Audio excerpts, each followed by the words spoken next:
നമസ്കാരം, ആഴ്ചവട്ടത്തിലേക്ക് സ്വാഗതം. ഇതുവരെ കണ്ടതെല്ലാം വെറും ട്രയൽ മാത്രം. ഇനി വരാനിരിക്കുന്നതാണ് യഥാർത്ഥ വികസനം. പ്രധാനമന്ത്രിയുടെ വാക്കുകളാണിത്.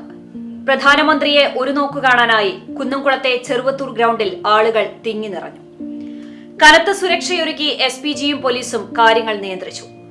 കേരളത്തിലെ പുതിയ തുടക്കം, പുതിയ വികസന വർഷം, പുതിയ രാഷ്ട്രീയ സാഹചര്യം ഉണ്ടാകുമെന്നും മോദിയുടെ ഗ്യാരണ്ടിയുടെ ഗുണം സർവർക്കും ലഭിക്കുമെന്നാണ് കേരളത്തോടുള്ള അദ്ദേഹത്തിന്റെ വാഗ്ദാനം.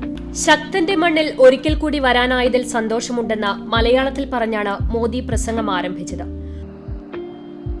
വടക്കും ഘാട്ടന്റെ മണ്ണിൽ ഒരിക്കൽ കൂടി വരാൻ സാധിച്ചതിൽ എനിക്ക് അതിയായ സന്തോഷമുണ്ട്. ഗുരുവായൂർ, തൃപ്രയാർ, വടക്കുംനാഥ ക്ഷേത്രങ്ങളുടെയും തൃശൂർ പൂരത്തിന്റെയും വിഷു ആഘോഷത്തിന്റെയും പാലക്കാട്ടെ വേലകളുടെയും പ്രൗഢി സൂചിപ്പിച്ച പ്രധാനമന്ത്രി കേരളത്തിന്റെ പൈതൃക പാരമ്പര്യം അന്തർദേശീയവൽക്കരിക്കുമെന്ന് പറഞ്ഞു. എന്നാൽ സംസ്ഥാന സർക്കാരിനെയും പ്രതിപക്ഷ സഖ്യത്തെയും രൂക്ഷമായി വിമർശിച്ചു. കരുവന്നൂർ സഹകരണ ബാങ്ക് അഴിമതി കേസ് ഇടതുകൊള്ളയുടെ ഉദാഹരണമാണ്. എല്ലാവരും ഇതിൽ അസന്തുഷ്ടരാണ്. ഏത് ബാങ്കിലാണോ പാവപ്പെട്ടവർ അധ്വാനിച്ചുണ്ടാക്കിയ രൂപ നിക്ഷേപിച്ചത്, ആ ബാങ്ക് CPIMകാർ കൊള്ള ചെയ്ത് കാലിയാക്കിയെന്ന് അദ്ദേഹം പറഞ്ഞു. കുറുവന്നൂർ कोऑपरेटिव बैंक स्कैम लेप की लूट का एक ऐसा उदाहरण है, हर कोई जिससे परेशान है.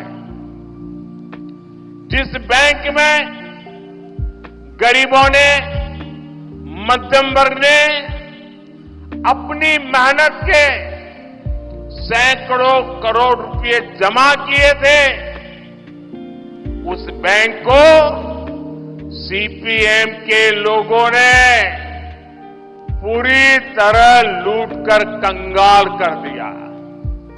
കരുവന്നൂരിലെ നിക്ഷേപകർക്ക് പണം തിരികെ നൽകാൻ ഏതറ്റം വരെയും പോകുമെന്നും മോദി കൂട്ടിച്ചേർത്തു. കഴിഞ്ഞ 10 വർഷം കണ്ടത് വികസനത്തിന്റെ ട്രെയിലർ മാത്രം. ഇനിയാണ് വികസനത്തിന്റെ പുതുകാലം വരാനിരിക്കുന്നത്. കേരളത്തിൽ അക്രമം സാധാരണ സംഭവമായി. കേരള സർക്കാരിന് അഴിമതിയിലാണ് താൽപര്യം. എവിടെയെങ്കിലും ഇടതു ഭരിച്ചാൽ ഇടത്തുമൊന്നും ഉണ്ടാകില്ല, വലത്തുമൊന്നും ഉണ്ടാകില്ല, മോദി പറഞ്ഞു. കേരളത്തിൽ നിരോധിക്കപ്പെട്ട പാർട്ടിയുടെ വോട്ട് വാങ്ങുന്നവർ ദില്ലിയിൽ എത്തിയാൽ ഒന്നാണ്. തങ്ങൾ ചെയ്ത കൊള്ളകൾ മറച്ചു പിടിക്കാനാണ് ഇവരുടെ സഖ്യമെന്നും മോദി കുറ്റപ്പെടുത്തി. കേരള के लोगों को LDF, UDF दोनों से सावधान रहना है. केरला में भले ही कांग्रेस पार्टी लेफ्ट के लोगों को आतंकवादी कहती है, लेकिन दिल्ली में ये लोग एक साथ बैठकर चुनावी गठजोड़ करते हैं, एक ही थाली में खाते हैं. यहां केरला से बाहर निकलते ही पड़ोस में तमिलनाडु में ही दोनों पार्टियां एक साथ मिलकर चुनाव लड़ रही है. यहां भाषण देते हैं कि आतंकवादी है और वहां मिलकर के चुनाव लड़ते हैं. മോദിയുടെ ഗ്യാരണ്ടി രാജ്യത്തിന്റെ വികസനമാണ്. ഈ തെരഞ്ഞെടുപ്പ് രാജ്യത്തിന്റെ ഭാവി നിശ്ചയിക്കും.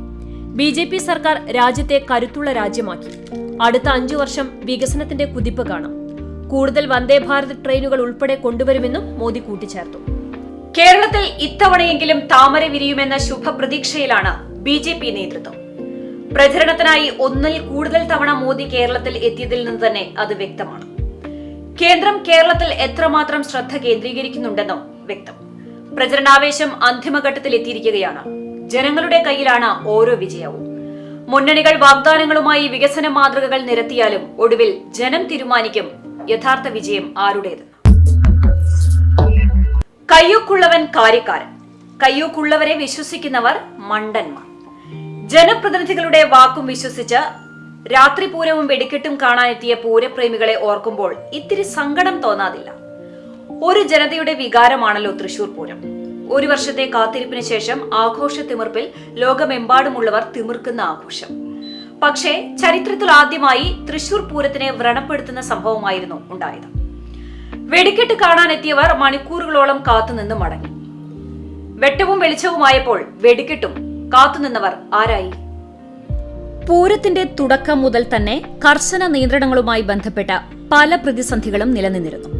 ഒടുവിൽ പൂരപ്രേമികൾക്ക് യാതൊരു ബുദ്ധിമുട്ടുണ്ടാകാത്ത രീതിയിൽ പൂരം കാണാനുള്ള എല്ലാ സൗകര്യങ്ങളും ഒരുക്കിയതായും പ്രതിസന്ധികളെല്ലാം പരിഹരിച്ചു എന്നുമായിരുന്നു മന്ത്രി ഉൾപ്പെടെയുള്ളവരുടെ മറുപടി. അങ്ങനെ പൂരം കാണാൻ ജനസാഗരം വടക്കുംനാഥന്റെ തട്ടകത്തിലേക്ക് ഒഴുകിയെത്തി.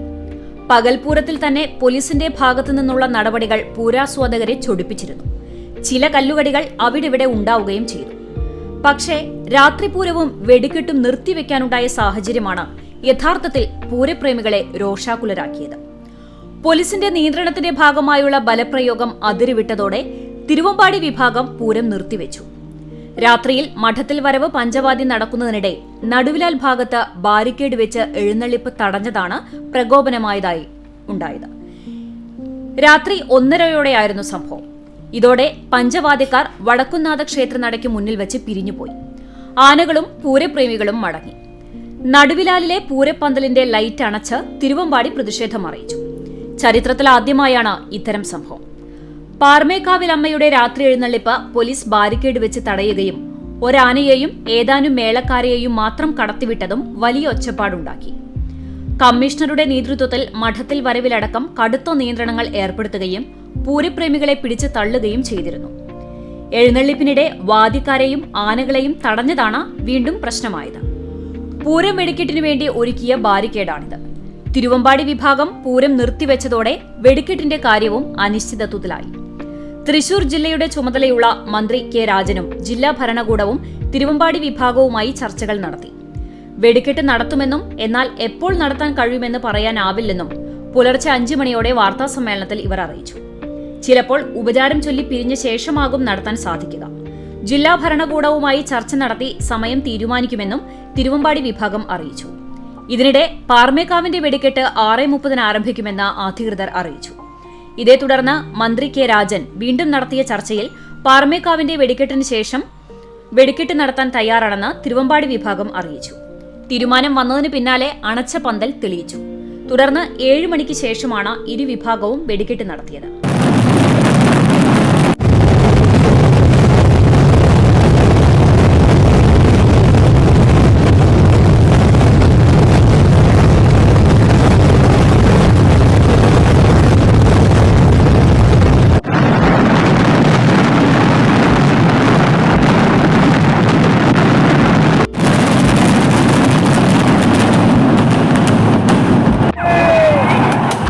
പൂരപ്രതിസന്ധിയെ തുടർന്ന് നിരവധി പൂരപ്രേമികളാണ് വെടിക്കെട്ട് കാണാനാകാതെ മടങ്ങിയത്.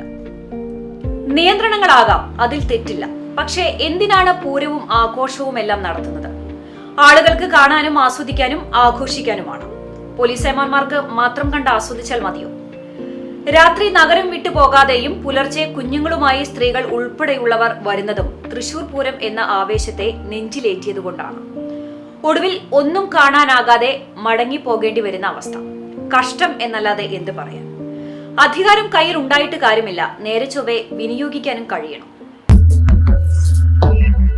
രുചിയുള്ള ഭക്ഷണം എവിടെയുണ്ടോ അവിടേക്ക് ആളുകൾ ഒഴുകിയെത്തും. കച്ചവടവും തകർക്കും. ഭക്ഷണം ആസ്വദിച്ച് കഴിച്ചതുകൊണ്ട് ഒരു സ്ഥാപനം അടച്ചുപൂട്ടേണ്ടി വന്നാലോ? എലിയെ പേടിച്ച് ഇല്ലം ചുടുകയല്ല ഇവിടെ ചെയ്തത്. സ്ഥാപനം അടച്ചുപൂട്ടേണ്ടി തന്നെ വന്നു. കുന്നംകുളത്ത് ഭക്ഷണശാലയിൽ അൽഫാം ആസ്വദിച്ച് കഴിക്കുന്ന എലിയാണ് താരം. ഹോട്ടലിൽ ഉപഭോക്താക്കൾക്ക് കഴിക്കാനായി ഉണ്ടാക്കി വെച്ചിരിക്കുന്ന അൽഫാം എലി തിന്നുന്നത് ഉപഭോക്താവ് തന്നെ ക്യാമറയിൽ പകർത്തി. പിന്നാലെ നഗരസഭ ആരോഗ്യ വിഭാഗം ഉദ്യോഗസ്ഥരെത്തി ഹോട്ടൽ അടച്ചുപൂട്ടി. തൃശൂർ കുന്നംകുളം പട്ടാമ്പി റോഡിൽ പാറയമ്പാടത്ത് പ്രവർത്തിച്ചുവരുന്ന അറബിക് റെസ്റ്റോറന്റിലായിരുന്നു സംഭവം. ഹോട്ടലിൽ ഭക്ഷണം ഓർഡർ ചെയ്യുവാനെത്തിയ ഉപഭോക്താവാണ് അൽഫാം എലി കഴിക്കുന്നത് കണ്ടത്. ഉടനെ ചിത്രം പകർത്തി നഗരസഭ പൊതുജനാരോഗ്യ വിഭാഗം മേധാവിക്ക് വാട്സപ്പ് സന്ദേശം അയച്ചു. 15 മിനിറ്റിനുള്ളിൽ സ്ഥലം സന്ദർശിച്ച നഗരസഭ പൊതുജനാരോഗ്യ പരിസ്ഥിതി പരിപാലന വിഭാഗം clean city manager Attlee P John റെസ്റ്റോറന്റിൽ പരിശോധനാ സമയത്തുണ്ടായിരുന്ന മുഴുവൻ ഭക്ഷണ സാധനങ്ങളിലും എലികളുടെ സാന്നിധ്യം നേരിൽ കണ്ട് മനസ്സിലാക്കിയതിനെ തുടർന്ന് ഭക്ഷണ സാധനങ്ങൾ നശിപ്പിക്കുകയും സ്ഥാപനം അടച്ചുപൂട്ടുകയും ചെയ്തു. അത് ചെയ്യാതെ വേറെ നിവർത്തിയുമില്ല. മനുഷ്യർക്ക് കഴിക്കാൻ ഉണ്ടാക്കി വെച്ചത് എലി വന്നു കഴിച്ചാൽ അത് എങ്ങനെ സമ്മതിച്ചു കൊടുക്കും? ഭക്ഷണത്തിന്റെ രുചിയുടെ കാര്യത്തിൽ ഒരു കോംപ്രമൈസും ഇല്ല. കാരണം എലിക്ക് വരെ നന്നേ ബോധിച്ചിരിക്കണം. എന്തായാലും സ്ഥാപനത്തിന്റെ വൃത്തിയെക്കുറിച്ച് ഒരു ധാരണയായി. ഈ ഭക്ഷണം മറ്റുള്ളവർ കഴിച്ചിട്ട് എന്തെങ്കിലും ആരോഗ്യ പ്രശ്നങ്ങൾ വന്നിരുന്നെങ്കിലോ? രുചി ആസ്വദിച്ച് എലി അങ്ങ് പോകും. പക്ഷേ ഉടമസ്ഥന് അങ്ങനെ കൈയൊഴിയാൻ സാധിക്കില്ല. ഭക്ഷണം പാകം ചെയ്യുന്ന സാഹചര്യം കൂടി പരിഗണിക്കണമെന്ന് എത്ര തവണ പറഞ്ഞാലും അതൊന്നും മുഖവിലക്കെടുക്കാതെ ലാഭം കൊയ്യാൻ നോക്കിയാലുള്ള അവസ്ഥ ഇനിയെങ്കിലും മനസ്സിലാക്കുക. വരും ദിവസങ്ങളിൽ നഗരത്തിലെ ഭക്ഷണ പാനീയ വിതരണ കേന്ദ്രങ്ങളിൽ പരിശോധന കർശനമാക്കുമെന്ന് നഗരസഭ പൊതുജനാരോഗ്യ വിഭാഗം അറിയിച്ചിട്ടുണ്ട്. പണം കൊടുത്ത് ഭക്ഷണം വാങ്ങുമ്പോൾ രുചിയേക്കാൾ പ്രാധാന്യം വൃത്തിക്കുണ്ട്. രുചി അല്പം കുറഞ്ഞാലും സഹിക്കും. പക്ഷേ ശുചിത്വമില്ലായ്മ അംഗീകരിക്കാനാകില്ല. എലിയും പൂച്ചയും ഒന്നും സ്പർശിക്കാത്ത ഭക്ഷണശാലകളും ഉണ്ടല്ലോ. അല്ല, ഇനിയിപ്പോ അതും ഉറപ്പിക്കാനാകുമോ? കണ്ട കാഴ്ച ഇങ്ങനെയെങ്കിൽ കാണാത്ത കാഴ്ച എന്തൊക്കെയാണോ? ക്ഷേമ പെൻഷൻ അവകാശമല്ല, പിന്നെ ഔദാര്യമാണ്.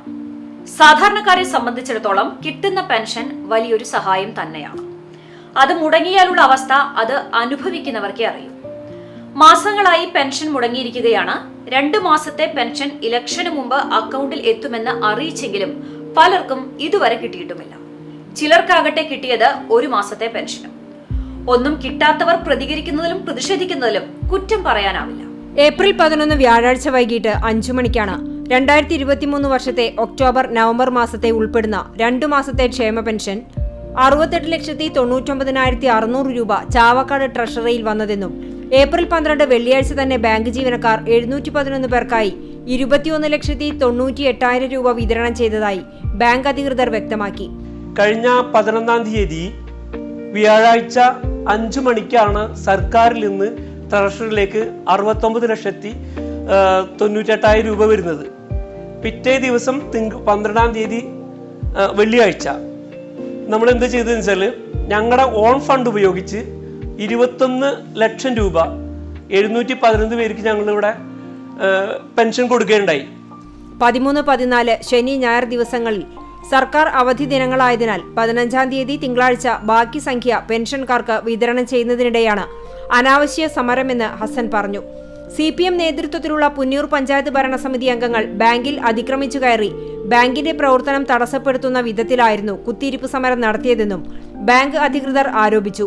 2 ദിവസം കൊണ്ട് ബാങ്ക് ജീവനക്കാരുടെ അക്ഷീണ പ്രവർത്തനം കൊണ്ട് ഏകദേശം 40,30,600 രൂപ പെൻഷൻ വിതരണം ചെയ്ത് 58% തുക ഗുണഭോക്താക്കളിലേക്ക് എത്തിക്കാൻ സാധിച്ചതായും മറിച്ചുള്ള പ്രചരണം അവാസ്തവവും രാഷ്ട്രീയ പ്രേരിതവുമാണെന്നും ബാങ്ക് പ്രവർത്തനം തടസ്സപ്പെടുത്തിയതിന് CPM നേതൃത്വം മാപ്പ് പറയണമെന്നും സഹകരണ ബാങ്ക് പ്രസിഡന്റ് PK ഹസൻ ആവശ്യപ്പെട്ടു.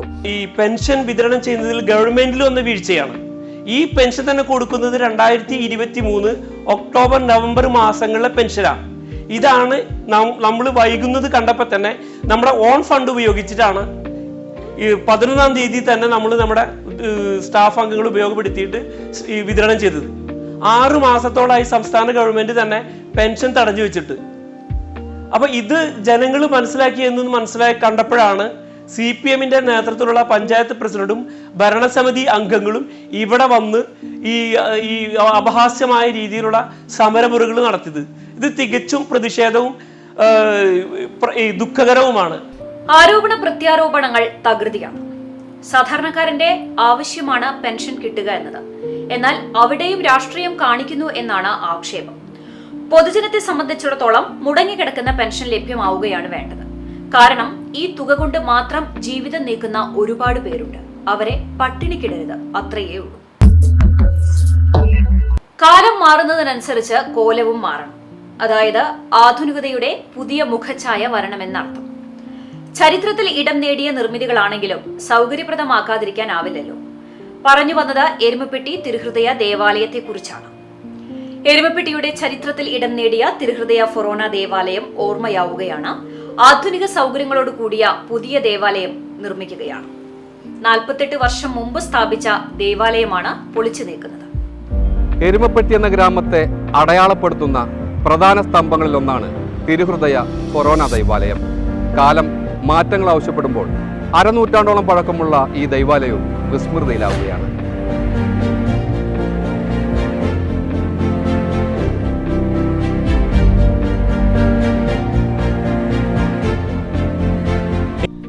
എരുമപ്പെട്ടി ഗ്രാമത്തിന്റെ ചരിത്രം പറയുമ്പോൾ തിരുഹൃദയ ഫൊറോന ദേവാലയത്തെ മാറ്റി നിർത്താൻ കഴിയില്ല. 1976 സ്ഥാപിച്ച ഈ ദൈവാലയം എരുമപ്പെട്ടിയുടെ സാമൂഹിക രംഗത്ത് വലിയ സംഭാവനകൾ നൽകിയിട്ടുണ്ട്. 1893 എരുമപ്പെട്ടി ഇടവക രൂപീകൃതമായത്. അതിനു മുമ്പ് കിലോമീറ്ററുകളോളം ദൂരമുള്ള വേലൂർ അർണോസ് പാതിരി പള്ളിയെയാണ് ആരാധനയ്ക്കായി ആശ്രയിച്ചിരുന്നത്. 1896 പൂർവികരായ വിശ്വാസികൾ മരവും തെങ്ങോലയും വൈക്കോലും ഉപയോഗിച്ച് ശ്രമദാനത്തിലൂടെ എരുമപ്പെട്ടി ഇടവകയ്ക്ക് സ്വന്തമായി പള്ളി പണിത് ആരാധന ആരംഭിച്ചു. വർഷങ്ങൾ പിന്നിട്ടപ്പോൾ കുടുംബങ്ങളുടെ എണ്ണം വർദ്ധിക്കുകയും 1976 1000 പേർക്ക് ആരാധനയ്ക്കുള്ള സൗകര്യം ഒരുക്കുക എന്ന ലക്ഷ്യത്തോടെ ഈ പള്ളി നിർമ്മിച്ചു. അന്ന് ഇന്നത്തെ മാതിരിയുള്ള കാശിൻ്റെ പരിപാടിയൊന്നും ഉണ്ടായിരുന്നില്ല. വളരെ വിഷമിച്ച് ശ്രമദാനവും അങ്ങനെ ഇങ്ങനെയൊക്കെ ആയിട്ടാണ് ആ പള്ളി പണി തുടങ്ങിയത്. അന്ന് ആ പഴയ പള്ളിയുടെ കഴുക്കോലും കാര്യങ്ങളും മരസാധനങ്ങൾ ഉപയോഗിച്ചിട്ടാണ് ഇന്ന് ഡ്രസ്സ് ഉണ്ടാക്കിയിട്ട്, ആ ഡ്രസ്സാണ് ഇപ്പോൾ അവിടെ ഉള്ളത്. അപ്പം പിന്നെ ഒരു ടെക്നിക്കൽ സെക്ഷനിൽ കാര്യമായിട്ട് ഒരു ചിലവും വന്നിട്ടില്ല. അത് ഒന്ന് ഞാനും ഒന്ന് ജോസഫേട്ടനും കൂടിയിട്ടാണ് ഇതിൻ്റെ ടെക്നിക്കൽ ഇതൊക്കെ ചെയ്ത് ഈ ഡ്രസ്സുകൾ ഉണ്ടാക്കിയതും എല്ലാം ഞങ്ങൾ തന്നെയാണ് ചെയ്തത്. ഒരു ആരാധനാലയം എന്നതിനോടൊപ്പം എരുമപ്പെട്ടിയുടെ സാമൂഹിക വളർച്ചയിൽ ഈ ദൈവാലയം വലിയ പങ്കുവഹിച്ചിട്ടുണ്ട്. എരുമപ്പെട്ടിയിലെ വ്യാപാര സംസ്കാരത്തിന് തുടക്കം കുറിച്ചുകൊണ്ട് പള്ളി കോമ്പൗണ്ടിൽ മഹാവാണിഭ ചന്ത ആരംഭിച്ചു. ദൂരസ്ഥലങ്ങളിലുള്ളവർ പോലും കച്ചവടത്തിനായി ഇവിടെ എത്തിയിരുന്നു. യുവാക്കൾക്ക് തൊഴിൽ നൽകുന്ന പല സംരംഭങ്ങൾക്കും പള്ളി നേതൃത്വം നൽകി. വിദ്യാഭ്യാസത്തിന് പ്രാധാന്യം നൽകി പള്ളിയോട് ചേർന്ന് പള്ളിക്കൂടം ആരംഭിച്ചു. എരുമപ്പെട്ടിയുടെ പരിസര ഗ്രാമത്തിലെ മാറാരോഗം ചികിത്സിക്കുന്നതിനായി വിദേശ പങ്കാളിത്തത്തോടെ മരുന്നുകൾ സംഘടിപ്പിച്ച് ഹെൽപ്സ് എന്ന സംഘടന രൂപീകരിച്ച് പ്രവർത്തനം ആരംഭിച്ചു. അന്തരിച്ച ഡോക്ടർ ജോസ് വർഗീസിന്റെ നേതൃത്വത്തിലാണ് ചികിത്സ നടത്തിയിരുന്നത്. കോൺവെന്റിലെ സിസ്റ്റർമാർ സെർച്ച് എഡ്യൂക്കേഷൻ ട്രീറ്റ്മെന്റ് പദ്ധതി പ്രകാരം ഈ ഉദ്യമത്തിൽ പങ്കാളികളായി. ഇതോടൊപ്പം പല ജീവകാരുണ്യ സാമൂഹിക പ്രവർത്തനങ്ങൾക്കും പള്ളി നേതൃത്വം നൽകി. 1992 ഇടവക പള്ളി ഫൊറോന ദൈവാലയമായി ഉയർത്തി. വിശ്വാസികളുടെ എണ്ണത്തിലെ വർധനവും നിലവിലെ പള്ളിയുടെ അസൗകര്യവും പഴക്കവുമാണ് ആധുനിക രീതിയിൽ സൗകര്യങ്ങളോടുകൂടിയ പുതിയ പള്ളി നിർമ്മിക്കുകയെന്ന തീരുമാനത്തിലേക്ക് ഇടവകക്കാർ എത്തിച്ചേർന്നത്. ഈ ദേവാലയം അന്നത്തെ പൂർവികരെല്ലാവരും വളരെ ശ്രമദാനത്തോടുകൂടി പണിയുകയും അന്നത്തെ പഴയ പള്ളിയുടെ മരങ്ങൾ ഉപയോഗിച്ചുകൊണ്ട് വളരെ വിദഗ്ധമായ രീതിയിലുള്ള ട്രസ്സുകൾ മരം കൊണ്ട് തന്നെ നിർമ്മിച്ച് അതിനെ വളരെ ചെലവ് ചുരുങ്ങിയ രീതിയിലാണ് ഈ ദേവാലയം നിർമ്മിച്ചത്. അതിനുശേഷം ഈ കാലഘട്ടങ്ങളുടെ ഈ വളർച്ചയിൽ എരുമപ്പെട്ടി പ്രദേശത്തിൻ്റെ വളർച്ചയിലൊക്കെ അത് നെടുന്തൂണായി നിൽക്കുന്ന ഒരു ദേവാലയം എന്ന രീതിയിൽ ഇതിൻ്റെ പുനർനിർമ്മാണം ഇവിടെ ആവശ്യം വന്നു. ഇവിടെ ഇടവക എണ്ണം കൂടുകയും ചെയ്തതിൻ്റെ സ്ഥലസൗകര്യത്തിൻ്റെ കുറവുകളൊക്കെ നിർവഹിക്കാൻ ഒരു പുതിയ ദേവാലയം. നിലവിലെ പള്ളി പൊളിച്ചു മാറ്റുന്നതിനോടൊപ്പം വികാരി ഫാദർ ജോഷി ആളൂരിന്റെ നേതൃത്വത്തിൽ ഇടവകക്കാരുടെ സഹകരണത്തോടെ പുതിയ പള്ളിയുടെ നിർമ്മാണം പുരോഗമിച്ചുകൊണ്ടിരിക്കുകയാണ്. എരുമപ്പെട്ടിയുടെ സാമൂഹിക മേഖലയ്ക്ക് തിരുഹൃദയ ഫൊറോന ദൈവാലയം നൽകിയിട്ടുള്ള സംഭാവനകൾ എത്ര വർണ്ണിച്ചാലും മതിയാകില്ല. പുതിയ ദൈവാലയത്തിനും എരുമപ്പെട്ടിയുടെ ചരിത്രത്താളുകളിൽ ഇടം നേടാൻ കഴിയട്ടെ എന്ന് ആശംസിക്കുന്നു. ദൃശ്യങ്ങൾ പകർത്തിയ ആൽഫ ബിജു, ഇബ്രാഹിം പഴൂർ എന്നിവർക്കൊപ്പം AM മുർഷിദ്, എരുമപ്പെട്ടി. പുതിയ ആരാധനാലയം മികവുറ്റ രീതിയിൽ നിർമ്മിക്കാനുള്ള തിരക്കിലാണ് വിശ്വാസി സമൂഹം. പുതിയ ദേവാലയത്തിനും ചരിത്രത്തിൽ ഇടം നേടാൻ കഴിയട്ടെ എന്ന് ആഴ്ചവട്ടവും ആശംസിക്കുന്നു. പഠിച്ചും കളിച്ചും വളരേണ്ടവരാണ് കുഞ്ഞുങ്ങൾ. അപ്പോൾ പിന്നെ പഠിക്കാനുള്ള സാഹചര്യം മാത്രമല്ല, കളിക്കാനുള്ള സൗകര്യവും കൂടി കുട്ടികൾക്ക് ഉണ്ടാകേണ്ടതല്ല. തീർച്ചയായും സ്കൂളുകളിൽ കളിസ്ഥലം കൂടി അനിവാര്യമാണ്. ബുദ്ധിവികാസത്തോടൊപ്പം കായികക്ഷമതയും കൂടി കുട്ടികളിൽ വളർത്തിയെടുക്കേണ്ടതുണ്ട്. അതിനുള്ള സാഹചര്യമില്ലാത്ത സ്കൂളുകളുമുണ്ട്. ഏതാണ് ആ സ്കൂൾ, എന്താണ് അവിടുത്തെ അവസ്ഥ എന്ന് നോക്കാം. 1000-ഓളം കുട്ടികൾ പഠിക്കുന്ന കടവല്ലൂർ ഗവൺമെന്റ് ഹയർ സെക്കൻഡറി സ്കൂളിലാണ് സൗകര്യങ്ങളുള്ള കളിക്കളം എന്ന സ്വപ്നം ഇനിയും ബാക്കിയായത്. 5 കോടി രൂപ മുടക്കി പുതിയ കെട്ടിടങ്ങൾ നിർമ്മിച്ചെങ്കിലും കളിക്കളത്തിന് ഇതുവരെ പദ്ധതിയായില്ല. പഴയ കെട്ടിടങ്ങൾ പൊളിച്ചുമാറ്റി ആ സ്ഥലത്ത് കളിക്കളം നിർമ്മിക്കും എന്നായിരുന്നു അധികൃതരുടെ വാഗ്ദാനം. പുതിയവ നിർമ്മിച്ച് 1 വർഷം കഴിഞ്ഞാണ് പഴയ കെട്ടിടങ്ങൾ പൊളിച്ചു നീക്കിയത്. അത് കഴിഞ്ഞ മാസങ്ങൾ പിന്നിട്ടിട്ടും ഒരു നടപടിയുമായിട്ടില്ല. കായികമായി ഉന്നത നിലവാരം പുലർത്തുന്ന വിദ്യാർത്ഥികൾ ഉണ്ടെങ്കിലും മികച്ച മൈതാനം ഇല്ലാത്തത് ഇവരുടെ പരിശീലനത്തിന് തടസ്സമാകുന്നുണ്ട്. സ്കൂളിൽ നിന്നും വളരെ ദൂരെയുള്ള വട്ടമാവ് മൈതാനവും പഞ്ചായത്ത് മൈതാനവുമാണ് ഇപ്പോൾ പരിശീലനത്തിന് ആശ്രയിക്കുന്നത്. സ്പോർട്സിലും ഗെയിംസിലും കഴിവുള്ള ഒട്ടേറെ കുട്ടികളാണ് മതിയായ പരിശീലന സൗകര്യമില്ലെന്ന കാരണത്താൽ കടവല്ലൂരിൽ നിന്നും മറ്റ് സ്കൂളുകൾ തേടിപ്പോകുന്നത്. കളിക്കളത്തിന് പദ്ധതി ഒരുക്കണമെന്നാവശ്യപ്പെട്ട് സ്കൂൾ PTA MLAക്ക് നിവേദനം നൽകിയിട്ടുണ്ട്. മൈതാനവും അനുബന്ധ കെട്ടിടങ്ങളും ചേർന്ന 3 കോടിയോളം രൂപയാണ് ചെലവ് പ്രതീക്ഷിക്കുന്നത്. ഫണ്ട് അനുവദിക്കാമെന്ന് MLA ഉറപ്പ് നൽകിയിട്ടുണ്ടെന്ന് PTA പ്രസിഡന്റ് KA സുധീർ പറഞ്ഞു. കാലതാമസം കൂടാതെ തന്നെ നടക്കേണ്ട കാര്യങ്ങളുണ്ട്. ഫണ്ട് അനുവദിക്കാമെന്നുള്ള ഉറപ്പുണ്ടായാൽ മാത്രം പോരാ, എത്രയും വേഗം അനുവദിച്ച് പദ്ധതി യാഥാർത്ഥ്യമാക്കുക എന്നതാണ് പ്രധാനം. ചുവപ്പുനാടയിൽ കുടുങ്ങി ഒച്ചിഴയുന്ന വേഗതയിലാണ് പ്രവൃത്തി നടക്കുന്നതെങ്കിൽ കുട്ടികൾ കളിക്കാതെ പഠിച്ചു മാത്രം പോകേണ്ടി വരും. കളി കാര്യക്ഷമതയോടെ നടത്താൻ അധികാരികൾ കാര്യക്ഷമമായി പ്രവർത്തിക്കുക തന്നെ വേണം. മനുഷ്യരെ മാത്രമല്ല മൃഗങ്ങളെയും പേടിച്ച് ജീവിക്കേണ്ട ഗതികേടാണ് പൊതുജനത്തിന്. എവിടെയാണ്, എപ്പോഴാണ്, എങ്ങനെയാണ് ആക്രമണങ്ങൾ ഉണ്ടാവുക എന്ന് പറയാനാകാത്ത സ്ഥിതി. കാട്ടിലുള്ളവരെല്ലാം നാട്ടിലിറങ്ങി ജനജീവിതം ദുസ്സഹമാക്കുന്നു. നാട്ടിലുള്ളവരെ മാത്രം ഭയന്നാൽ പോരാ. ഇനി ഗുരുവായൂർ ചൂൽപ്പുറത്ത് 9 പേർക്കാണ് കുറുനരിയുടെ കടിയേറ്റത്. പലരുടെയും നില ഗുരുതരം. രാവിലെ 6:30യോടെയാണ് കുറുനരി ആക്രമണം തുടങ്ങിയത്. ചൂൽപ്പുറം വാകയിൽ റോഡിൽ ഭണ്ഡാരത്തിൽ സുമിത്ത് ഭാര്യ തിമിഷ, മുട്ടത്ത് വർഗീസ്, വെങ്കളത്ത് ജയരാജ്, ഭണ്ഡാരത്തിൽ ചന്ദ്രൻ ഭാര്യ ഷീബ, അമ്പലത്ത് വീട്ടിൽ പരീത, പട്ടണത്ത് രവി, തെക്കേത്തറയിൽ പാർവതി, ഇവരുടെ മകൻ ശശി, ശശിയുടെ മകൻ ശബരീഷ്, ഇരിങ്ങപ്പുറം സ്വദേശി നിതിൻദേവ് എന്നിവർക്കാണ് കുറുനരിയുടെ ആക്രമണത്തിൽ പരിക്കേറ്റത്. മുറ്റം വൃത്തിയാക്കുകയായിരുന്ന നിമിഷയെ കുറുനരി ചാടി വീണ് ആക്രമിക്കുകയായിരുന്നു.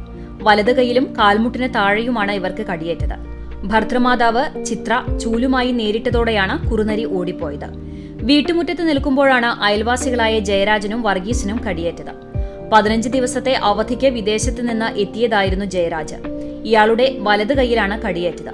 കിണറിനടുത്ത് നിൽക്കുകയായിരുന്ന പരീതിന്റെ ശരീരമാസകലം കടിയേറ്റു. വളർത്തുനായിയെ ആക്രമിക്കാനുള്ള തയ്യാറെടുപ്പ് കണ്ട് രക്ഷിക്കാൻ ശ്രമിക്കുന്നതിനിടയിലാണ് രവിക്ക് കടിയേറ്റത്. മുഖത്തും കൈകാലുകളിലും കടിയേറ്റിട്ടുണ്ട്. മുറ്റം വൃത്തിയാക്കുന്ന പാർവതിയെ ആക്രമിക്കുന്നത് കണ്ട് എത്തിയപ്പോഴാണ് ശശിക്ക് കടിയേറ്റത്. ഇരുവരെയും രക്ഷിക്കാനുള്ള ശ്രമത്തിനിടയിലാണ് രവിക്ക് കടിയേറ്റത്. മുഖത്തും കൈകാലുകളിലും കടിയേറ്റിട്ടുണ്ട്. മുറ്റം വൃത്തിയാക്കുന്ന പാർവതിയെ ആക്രമിക്കുന്നത് കണ്ട് എത്തിയപ്പോഴാണ് ശശിക്ക് കടിയേറ്റത്. ഇരുവരെയും രക്ഷിക്കാനുള്ള ശ്രമത്തിനിടയിൽ ശബരീഷിനും കടിയേറ്റു. രാവിലെ പത്രവിതരണത്തിന് ഇറങ്ങിയപ്പോഴാണ് നിതിൻ ദേവിന് നേരെ ആക്രമണം ഉണ്ടായത്. പരിക്കേറ്റവർ തൃശൂർ മെഡിക്കൽ കോളേജിൽ ചികിത്സ തേടി. മേഖലയിൽ കുറുനരിയുടെയും കാട്ടുപന്നിയുടെയും ശല്യം രൂക്ഷമാണെന്ന് നാട്ടുകാർ പറഞ്ഞു. നാട്ടുകാർ പറയാതെ തന്നെ ഈ സംഭവങ്ങളെക്കുറിച്ച് അറിയുന്നവർ തന്നെയാണ് അധികാരികളും. പക്ഷേ എങ്ങനെ നടപടിയെടുക്കണമെന്ന് അറിയണ്ടേ? പന്നിയും കുരങ്ങും നരിയും നായയുമെല്ലാം ഇപ്പോൾ ജനങ്ങളുടെ പിന്നാലെയാണ്. നാട്ടിൽ വന്ന് അക്രമം അഴിച്ചുവിടുക എന്ന് തന്നെയല്ലേ പറയാം. എന്തായാലും അത്തരം സംഭവങ്ങൾ അടിയന്തര ഇടപെടലും പരിഹാരവും അനിവാര്യമാണ്.